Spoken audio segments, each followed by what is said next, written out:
Yeah, done. Now I know. Yeah. I was looking for the way to do that, and I have never been able to figure it out. Okay, now we know. I learned something new. Yeah. Good, good. So again, hi, and how are you? How are you? Nice to meet you. Yeah, same here, same here. Excited, right? I'm very excited to be talking to someone who has an amazing American accent, right? I don't know if it's amazing, but it's definitely American. Yeah. Great, great, great.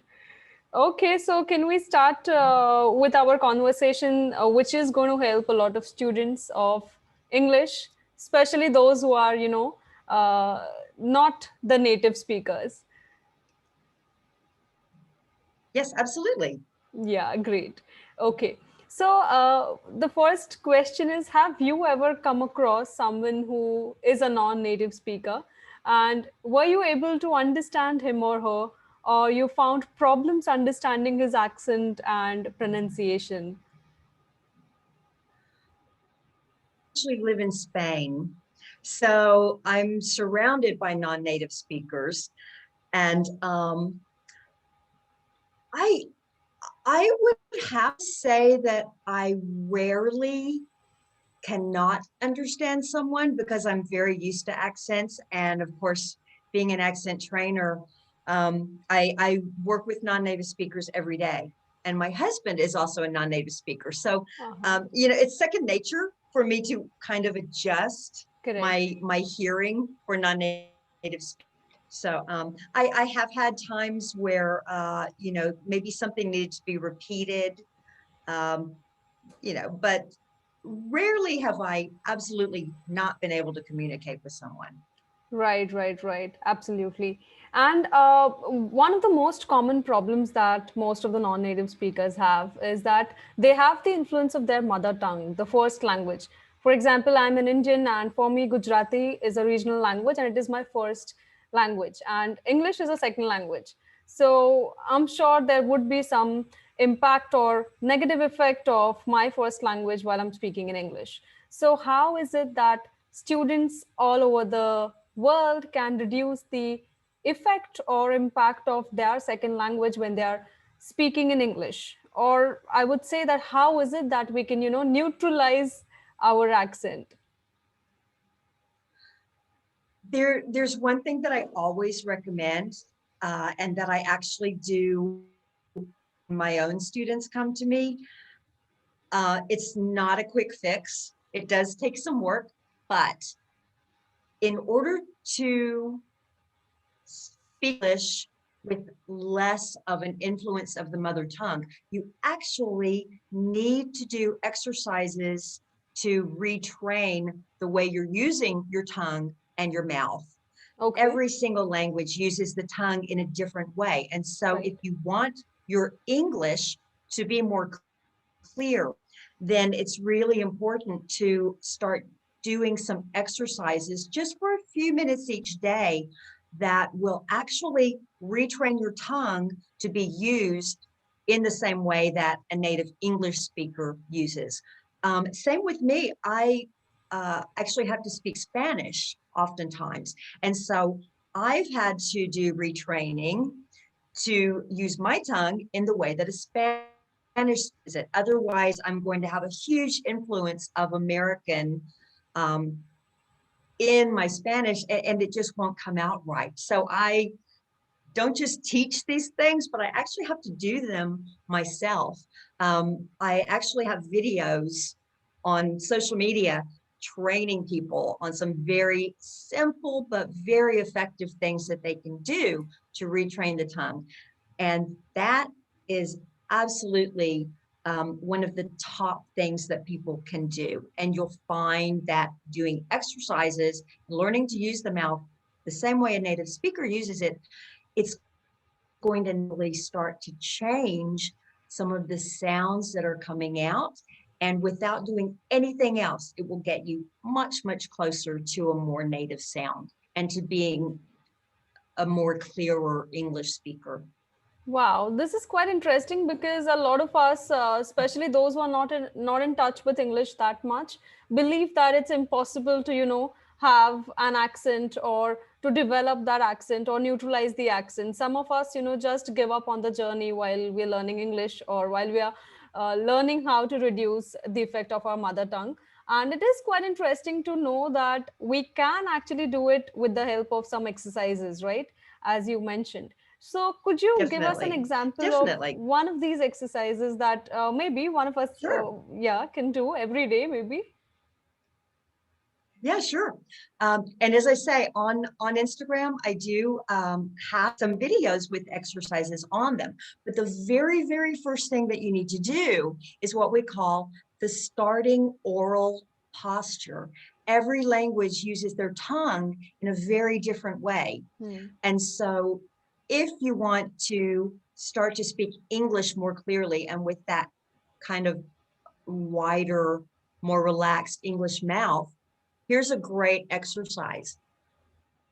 Take your, hopefully it's clean, and you're going to actually put your finger on your tongue right here to make sure that the tongue is being held down.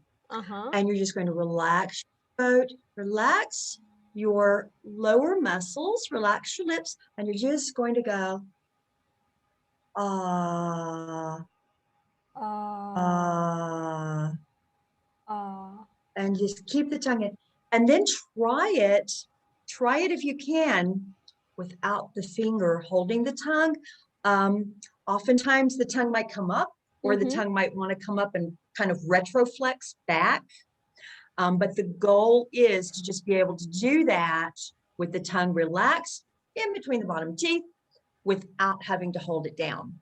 So, Okay. ah, open, very relaxed, and that will give you the feel of speaking English with American muscle usage. So that's just the very first thing. There are many Yeah, exercises, of but course. that's the beginning, Right. and that's the start. So the goal is tongue down. If you can't keep your tongue down, hold it down. And usually, if you've been doing those for maybe 3 or 4 days, Mm-hmm. then you'll get to where the tongue is more relaxed. Uh-huh. And again, relaxed lips, relaxed jaws. That's very much more the way that a native speaker actually uses their muscles. Okay. This is good. Interesting again. Right. And how do we improve our pronunciation? Because what happens is we don't live in an environment where we find native speakers. And even if we find speakers of English, they have the Indian accent. If somebody is living in some other country, they generally speak in their own accent and pronounce the words their own ways, right? So, something that happens naturally to you on a day to day basis, for example, meeting people who are themselves native speakers, that is how you all pick up the correct pronunciations. But for people like us, it's Right. it's it's like we have to put in effort to listen to a native speaker or maybe watch something on the internet that is a native web series or a native movie, right? And then after putting in efforts, we try and learn something from it, but otherwise it is not natural. The environment around us is not natural. So how is it that we can improve our pronunciation without having to go to Google every time to find out what the correct pronunciation is? Because at times it is really exhausting to, go and find out on Google what is the British pronunciation, what is the American pronunciation, and then now these days we have this Indian pronunciation. So which one is it that we are supposed to pick up and use for the future? Well, first of all, it all depends on your situation. If if you are an Indian English speaker and you are living in India and you are surrounded by other Indian speakers, then the pronunciation that you're doing correct. It's there's not just one correct way to do things. So it really depends on the situation. Now, if someone, oftentimes my students do have to interact with native speakers, so that's where they decide I want to focus on British pronunciation or I want to focus on American pronunciation, which, as you say, can be quite different with many words. So first of all, decide which one you like. Do you like the American? Do you like the British? Or do you Very even important. need one of them? You know, Yeah, do you even need to worry about it? right. Um, you know, it's interesting that 80% of the English being spoken right now is not being spoken with By native the, speakers. It's yes. non-native speakers. So, um, Yes, so of course it is pronunciation just is kind of about, relative. yeah. So it is just about having Um, the correct pronunciation that is understood by the people and not something that necessarily sounds like a native speaker. So yeah, I would like to absolutely. reiterate my question. So yeah, it was about how do we reach that level where we are understood by everybody without having to worry Okay, about having a lot of regional tone while we're speaking. right.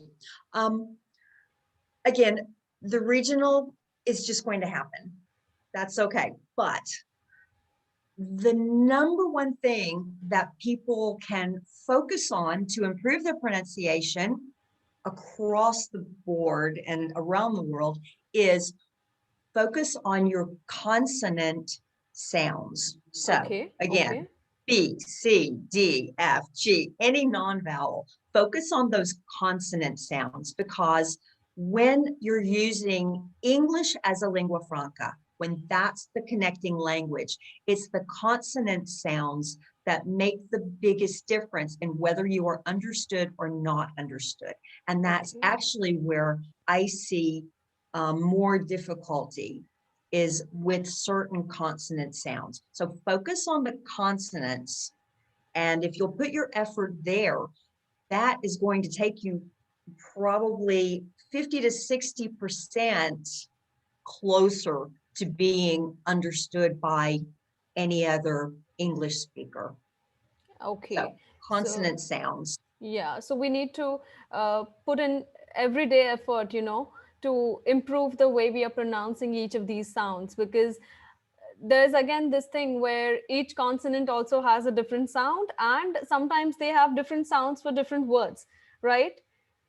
The sound doesn't remain the same for all the words in the English language. It changes, right? For example, There's a few C's. C's can change. yes, the C's can Yeah, change, but right? again, we're talking about the sounds and not just it's the consonant sounds. So for instance, I suppose it's better to say sounds than consonants, but there's vowel sounds and consonant sounds. So focus on the consonant sounds.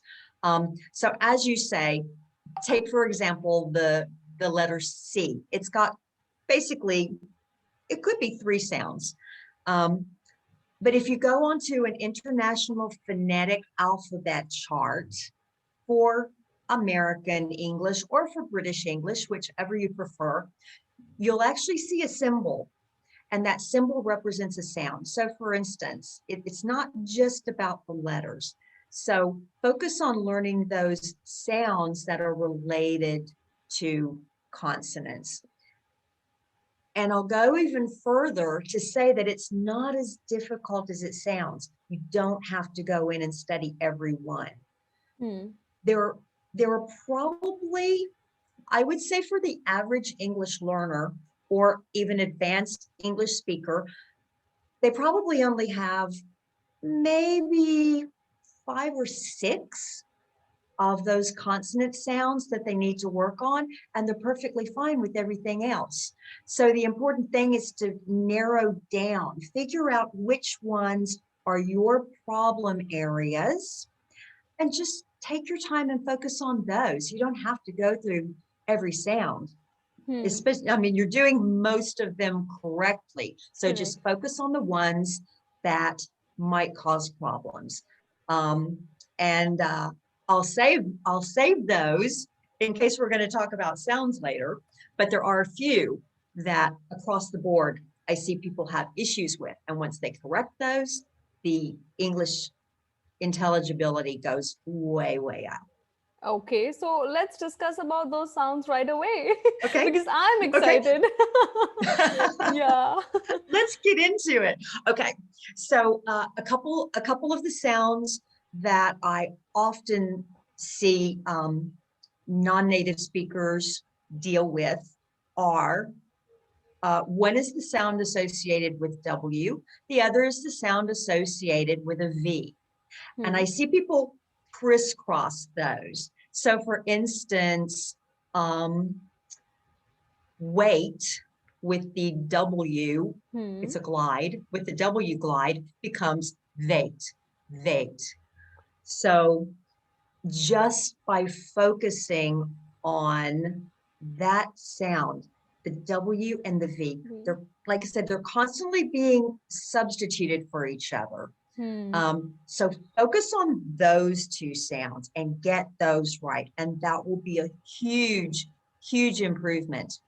Another sound that causes people difficulty is the two sounds associated with the letters TH. And there's a voiced version, as in this, and there's an unvoiced version, like think. Yeah. You can't hear it, it's voiced. And oftentimes you'll hear, instead of the unvoiced version for, say, think, you'll hear someone use a T sound. Tink. Yeah. Very common. So that's a common issue to work on. And then also the voiced this will often be pronounced like a letter D, dis, dis. So the THs, the V, the W, those are three of the top ones. And if people would just focus on that, that would very quickly probably give them a 20 to 30% improvement in their English intelligibility. Only those three consonants, that's it.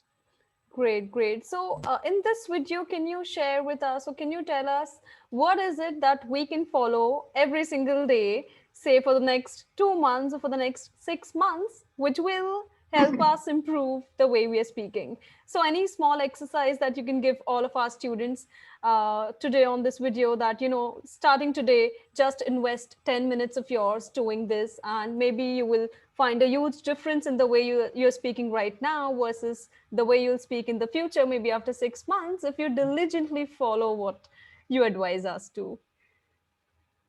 Okay, well, let's go back to those sounds. Because I gave you kind of a short daily exercise that you can do for learning, starting to control the tongue. And that's one good thing. Like, so there's a lot of other exercises that you can do, which they require a lot more time. Like you can definitely go on my Instagram, American Accent Pros, and I actually have week 1 and week 2 if anyone wants to go on there and get some good daily activities. But again, let's go back to those sounds. If you will take just a few minutes each day and drill, it's boring, but repetition is proven to be the best way to retrain and learn. So if you will drill on those sounds and just choose one each day and just drill it. So let's say one day you take the W, the W, and just practice where, when, what, whether. Just write down, don't even think, but write down a bunch of W, a bunch of words that have W, and some sentences. Write out some sentences that you can practice. It's very easy, and this costs you nothing.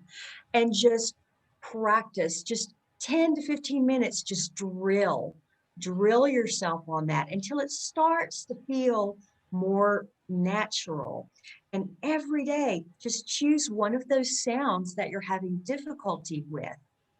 And like I said, you don't even have to think pre-planned. Write some words out, write some sentences out, have them right there on your mirror, maybe while you're getting ready in the morning.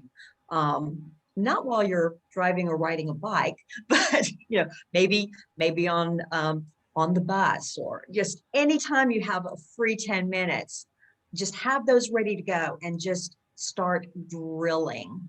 Hmm. If you have questions about the proper way to do them, British Council actually has some really good videos that give you very specific instructions for how to move the tongue and how to move the lips to make some of those sounds. So you might go online and look at British Council if you need some specific guidance on how Correct. to make those sounds. Hmm. But as I say, if you'll just focus on those every day, and if you will correct just those consonants, it will be a huge, huge improvement to your English and to the understandability of your English. Yeah, agreed. And also, what we can do on a daily basis is just the way we learn a sound. For example, when, and we practice a sentence using when. So, what generally happens is when we have some other words along with the word that we are practicing, we tend to make mistakes, right? And on a daily Exactly. basis, if we start speaking using those W words, then I think it'll help to not make mistakes while we are actually speaking using more words. So this is something that Right. we can add to it. Yeah, lovely, Yeah, lovely. like I said, you have to do some sentences, do some words, Yes. do some sentences, but then you have to start implementing it during the day. The difficulty for advanced speakers is that advanced speakers are able to speak English without thinking at this point. And so it can be even more difficult for advanced speakers to start going back and fixing these bad habits than for a learner. Whoa. So, you So it's don't a good have to wait news. until you're, Good news yeah, for the you don't basic have and to wait intermediate until, learners. Yeah. absolutely, start working on those now. Uh, you don't have to be a high level English speaker to start working on correct pronunciation and getting those sounds right. Do it now, and you're gonna move so much faster up to the different levels if you'll start working on your pronunciation and your sound corrections now. Yeah, so if you're listening to this video, we have a great advice for the basic and the intermediate learners. Mag has to say that if you are a basic learner, it's easier for you to develop your pronunciation like a native speaker. So, yeah, okay, great. Now, moving on from Yes. pronunciations and sounds to English. Uh, how is it that a student can improve his confidence while speaking in English? Because I see a lot of my students who join my online classes, a lot of them are able to speak in English, but the only thing that they lack is confidence. And some of them have never, I think, practiced speaking in English, but they've read a lot of books, they know very well how to read. But when it comes to speaking, there's something that holds them back, something that pulls them down. And as I said, because we don't have as many opportunities as a native speaker has of speaking in English on a daily basis. So, what is it that such students can do in order to grow their level of confidence? It's kind of a myth, actually, that you need to be around native speakers to practice your speaking and to build your confidence. Um, because I know a lot of people who travel to another country and they have plenty of opportunity to use a new language, and yet they don't. So if you want to do it, you will make the opportunities. And True. um, so one thing that I sometimes like to do, again, because I'm also a language learner, um, is that if I'm going to be in a particular situation, or if there is a common situation that I often find myself in, I'll kind of play through that situation and I'll see if I can get through it in my uh, situation in Spanish. So do that in English. Think through some common situations and speak out loud as though you're really talking to someone, and see if you can get through the situation, And if you run into a word that you don't know, take the opportunity to look it up, because that's just practice time. I've practiced Spanish in front of the mirror for so many hours. And it really does help. So you can practice conversation without anyone else there. So just do it. I actually have a friend in Russia who managed to teach himself a perfect American accent, despite the fact that he's never lived in America. Mm-hmm. And he didn't have other Americans to talk to, but he utilized the internet and recording himself and listening, and he made it happen. So, you either make it happen or you don't. Mm-hmm. I, Agreed, I know agreed. a lot of people make excuses and say, oh, I don't have the opportunity to talk to a native speaker. But again, just talk to yourself in the mirror. Wake up in the morning and start thinking in English. I'm brushing my teeth. I'm brushing my hair. I'm drinking my coffee. I'm drinking my chai. Think, try to think and speak out loud. Speak these things in English as you go about your day, and just practice. But the main thing to remember is, if you are lacking confidence, it's just because you're afraid of making a mistake. And guess what? Mistakes are how we learn. I will share a quick story about my mistakes in Spanish. Um, and I am a terrible Spanish speaker, but I am very confident. um, so I had a dinner guest over whose back was bothering her, and I wanted to ask her if she wanted some cushions. And instead of saying the word for cushion, cojines, I said cojones, which means a part of the male anatomy. In the English slang is balls. So instead of asking my very lovely guest, if she wanted cushions, I asked her if she wanted men's anatomy. And what did we just laughed. We laughed and we laughed, and it was the funniest thing. And I will never forget the word cojines, cushions, ever again. So, you know, make mistakes and learn from your mistakes and laugh about your mistakes and just go for it. Just Yeah, absolutely go for it. And at yeah, least you are speaking a second language, because most people in the world can't. So true. you're doing it step by step. You're getting better and better and better. So just appreciate your successes every day. If you carried on conversation with someone for 1 minute, all in English, that is a huge success. Yeah, So appreciate your successes and build on your confidence from that. And when you do make a mistake, just laugh. yeah. Doesn't matter. Just laugh and let everybody else have a good laugh.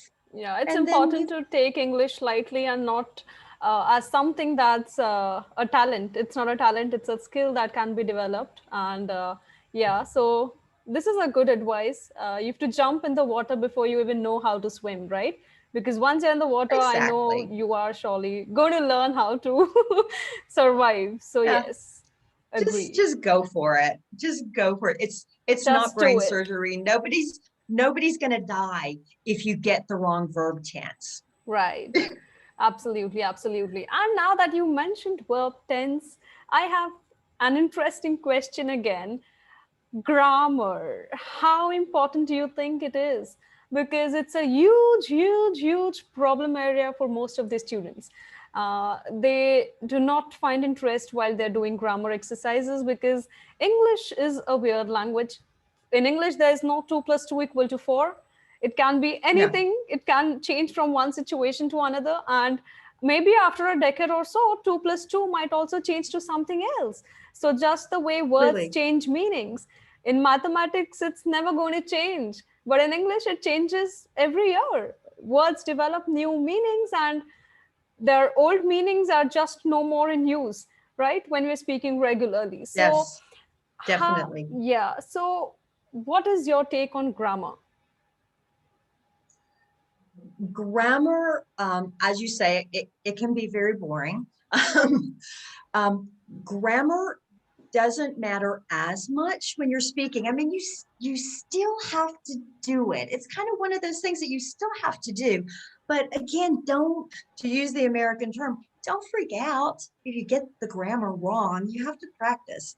But spoken grammar is not as important as when you're writing, because when you're writing, it's there for everyone to see.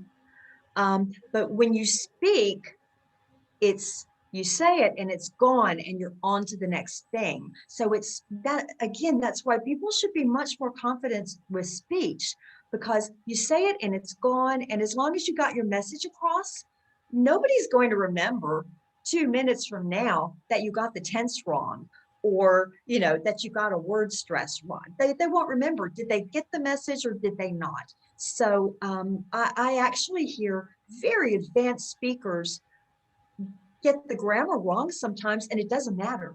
They still sound fine, and everyone knows exactly what they were saying. So, written, it's very important. Spoken, you can get away with mistakes, but Right. still study, Yeah. Of course, of course. still study. Yeah. But So, yeah, don't freak out about it. right. You don't have to dive deep into grammar, and until your concepts are clear, the main concepts like tenses, etc., are all clear, and you can start speaking, you should just go about it without worrying about the mistakes, right? Agreed. Right, Yeah. exactly. And what is it that students need to unlearn on their journey to learning English? Because we find so many resources today available online, so many people, so many teachers teaching so many things. They're all doing their best, of course, but I think over a period of time, there's something that students need to unlearn and forget and adopt new ways of doing things, adopt new ways of learning English and developing their spoken English skills. So, what is it that they need to unlearn and, just forget? I would, if someone were going to unlearn something, I would say unlearn very formal English. In certain countries, including Southeast Asia, I hear very formal speech. Very, very. It's more. It's much more British sounding, but even at a British level, it's really formal. It's the big, huge, flowery words. And there's really been a push for about the last 40 years towards what's called plain language, which is, again, good for English learners. And what plain language is not to use these flowery words, not to speak so formal, to speak in a more casual, comfortable way. Also, it's much more egalitarian. You speak to everyone the same way. You speak with respect to everyone. At work, whether it's the people that work for you or your boss, you're still going to speak with the same level of really kindness, but Yes. also casualness. So I would say unlearn this formal English that you're actually taught in a lot of classes, um, and go more for the updated plain language. Um, and don't focus too much on idioms, because idioms take a huge amount of time to learn, and then you can Hmm. only use them in very specific situations, in very specific countries, in very specific regions within those countries. So it's a huge waste of time. So unlearn all the idioms. If you learn it for fun, just learn it as a receiver. So if you hear it, you'll know what someone's saying, but don't try to learn how to use idioms. So unlearn idioms, unlearn super formal 1940s or 1950s English, and just communicate plainly, just Yeah. plain words. And That's it. about the idioms, I absolutely second what you're saying because uh, the main aim of communication is to be understood by your listeners or by your audience. And if you start using idioms like when pigs fly, and if your audience doesn't understand, the whole point of your communication goes for a toss. So I Yeah. completely agree with what you've said, especially about idioms. And what are some common mistakes that you've observed among students? Not necessarily grammatical mistakes, but mistakes that students of English make and how they can avoid those mistakes. Uh, Again, one mistake I often see them making is being really focused on vowel sounds. Um, Vowel sounds across the world are pronounced in different ways, Mhm. and but I'll see people spend hours and hours and hours on the difference between and ah, and it's like, don't worry about it. Don't worry about the vowel sounds. Focus on the consonant sounds if you want to work on pronunciation. Um, and the other mistake I see is just not speaking English enough. You only learn by speaking. So again, just talk to yourself, True. or maybe there's somebody else. I find that you can learn by teaching. So if you know more than somebody else, you can teach them. So maybe you have a, a brother or sister, or a parent or a friend, and maybe they'd like to learn some of the things that you know. So why not teach them some English, and you will learn these things. It will be more ingrained in your own head, and you get to use them. So yeah, don't be afraid. Go teach somebody. So Right. yeah, so the mistakes that, yeah, not speaking enough is a huge mistake. And we already talked about too much time focused on idioms and vowels and things that just don't make a huge amount of difference. Yeah. So we have the main crux of this video with us, which is in order to be able to speak fluently, you have to start speaking. And the more you speak, the better you will be. I agree. Now, some quick tips or tricks that students of spoken English especially, can apply to improve English. Hmm, let me think. Well, I I already gave the main ones, which is focus on consonants. Focus on consonant sounds, figure out Speak which a four or lot. five, Yeah. yeah, figure out which 4 or 5 you're having difficulty with, and just narrow in, target Hmm. those few. And that's going to, within a couple of weeks, usually, that will improve your English. But also when you learn something, Mm-hmm. No, no, no, I'm listening. but also but also when you learn something, you have to use it. So don't just use your English in the classroom and then walk out the door and forget it until the next week. Use what you learn every single day. Try to figure out some way to actually utilize a new sound, a new word. Even Americans do uh, a word of the day, believe it or not, Oh, to improve our I'm. own vocabulary. Oh, Oh, yeah, it's a wow. really popular thing. You have these little calendars that you peel off, and every day there's a new word on there so that you can improve your own vocabulary. Um, so, Yeah. yeah, so when you learn something, don't just leave it in the classroom, bring it out, put it into use, put it into real life.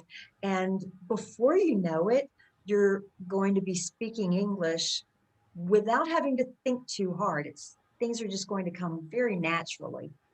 Right, right, right. And agreed, even I advise a lot of my students not to focus on learning 10 new words in a day or 20 new words in a day Yeah, because they show that much of intensity in the beginning and then after a few days they're exhausted. On the other hand, yeah, it's better to absolutely. learn one word a day, apply that word at as many places as possible, and, you know, go on consistently without having to feel like you've exhausted yourself. So, yeah, Right. everyday Yeah. effort. And make it a word that is something of interest to you. Maybe it has to relate to your hobbies, to your interests. Um, uh, I love history and architecture. So the first Spanish words I was learning were all about architecture and verbs involved in building, Hmm. because I loved it. And so I would read papers, and that's how I started picking up things. And then I could speak to someone else who liked those things. And now we made a connection. And that's all language is. It's just about connecting.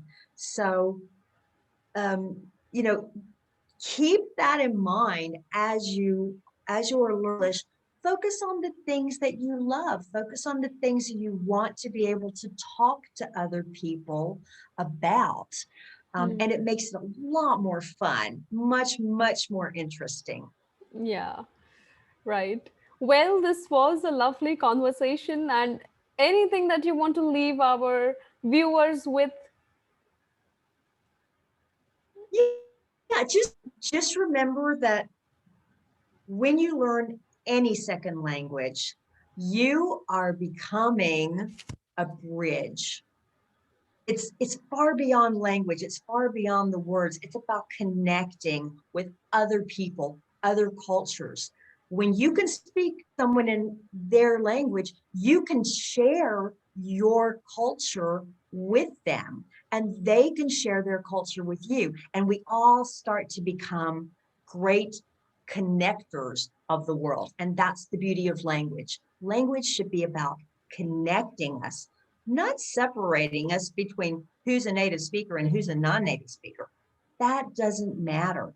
True. Language connects us. So every word you learn connects you even better to other people in other cultures. And Yeah. so it's a great thing to be learning another language. And especially true for English because it is the global language today. So, yeah, Absolutely.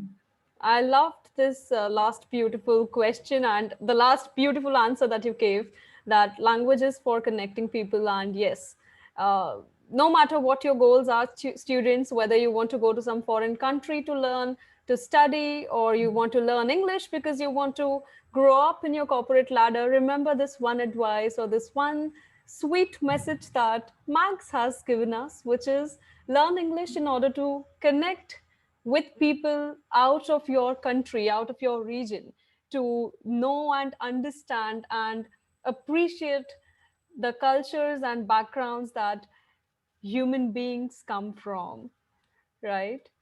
Lovely. Absolutely. It was great talking to you. And thank you so much Thank for you. your time. Thank you so much for your time. All the advice, I'm sure, is going to help all of our viewers to improve their pronunciation and to buck them up to do something regularly. And that something is, of course, speaking in English regularly. So thanks a lot, Max, for your Absolutely. time. My pleasure. Great, great, great. Okay, I think we have the main part done, right? For the video, it was good. Thank you. In fact, really, Awesome. really thank you, not Awesome. just for this video, but really, really thanks a lot for taking out time today out of your busy schedule because I saw that you had a schedule and you had to take out some time for me. But really sweet of you to have taken out time today and at such a short It's my notice. pleasure. Yeah. Thank you for inviting me. It was so much fun. I really appreciate it. Yeah, sure. So this video will go out on Friday, on this Friday, and I'll send you the link on Instagram. Okay, great. Wonderful. Yeah. All right. Thank you so Thanks. much. Bye bye. Bye. Bye. Take care. Take care.